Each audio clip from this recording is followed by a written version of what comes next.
Hello दोस्तों, आपका स्वागत है आपके अपने YouTube चैनल लॉ स्टडी पर। चैनल को सब्सक्राइब कीजिए और बेल आइकॉन को प्रेस करें ताकि इस चैनल की नई अपडेट आप तक सबसे पहले पहुंचे और इस वीडियो को भी लाइक शेयर और कमेंट करें। तो बिना देरी किए वीडियो को शुरू करते हैं।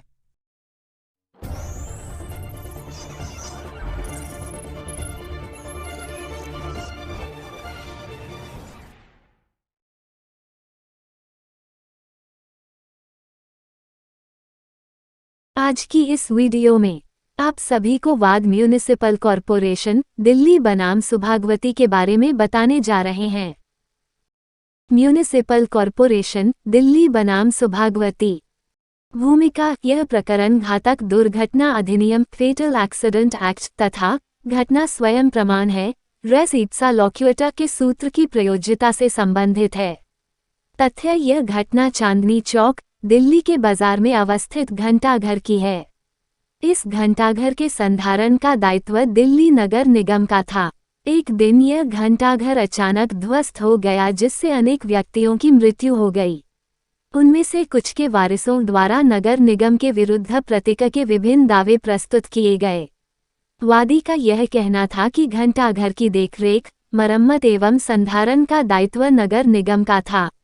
नगर निगम ने अपने दायित्व का पूर्ण रूप से निर्वहन नहीं किया जिससे यह घटना कारित हुई, इसलिए प्रतिवादी नगर निगम क्षतिपूर्ति के लिए उत्तरदायी है।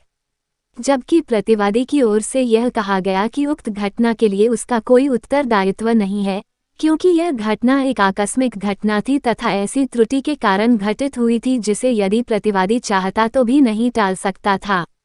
यह त्रुटि छिपी हुई त्रुटि लेटेंट डिफेक्ट थी जिसका पता लगा पाना प्रतिवादी के लिए संभव नहीं था।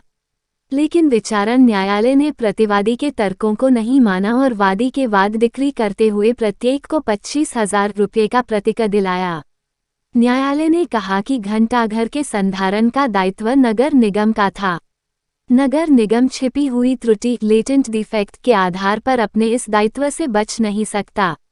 घंटाघर को सुरक्षित रखना नगर निगम का विधिक कर्तव्य था। उक्त निर्णय के विरुद्ध पंजाब उच्च न्यायालय में अपील की गई जो यह कहते हुए खारिज कर दी गई कि घंटाघर को सुरक्षित अवस्था में रखने का दायित्व नगर निगम का था। नगर निगम छिपी हुई त्रुटि लेटेंट डिफेक्ट का बहाना बनाकर अपने इस दायित्व से बच नहीं सकता। उच्च न्यायालय ने इस घटना पर घटना स्वयं प्रमाण है, यह घटना स्वयं बोलती है रेस इप्सा लोक्यूटा के सिद्धांत को लागू किया। उक्त निर्णय के विरुद्ध विशेष इजाजत से उच्चतम न्यायालय में अपील की गई।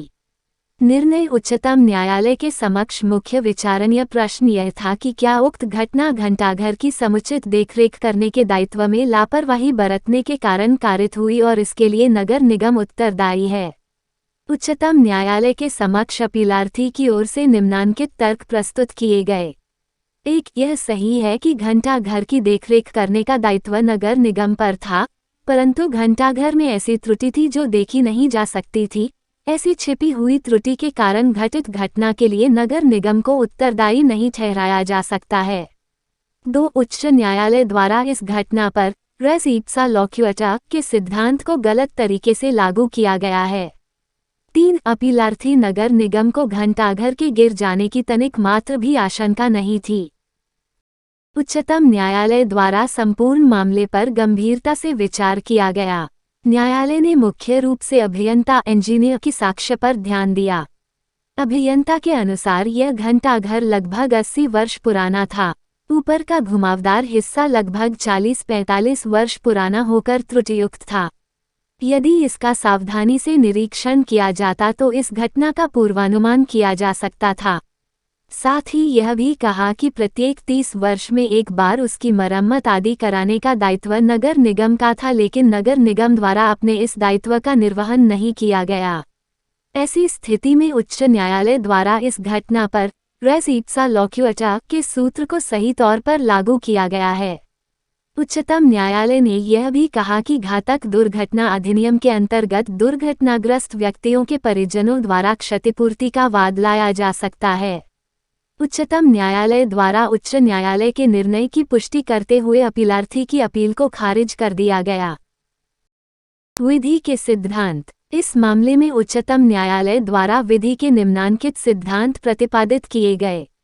एक, किसी भी संपत्ति को सुरक्षित रखने का दायित्व उसके मालिक या अधिभोगी या नियंत्रणाधीन व्यक्ति का होता है।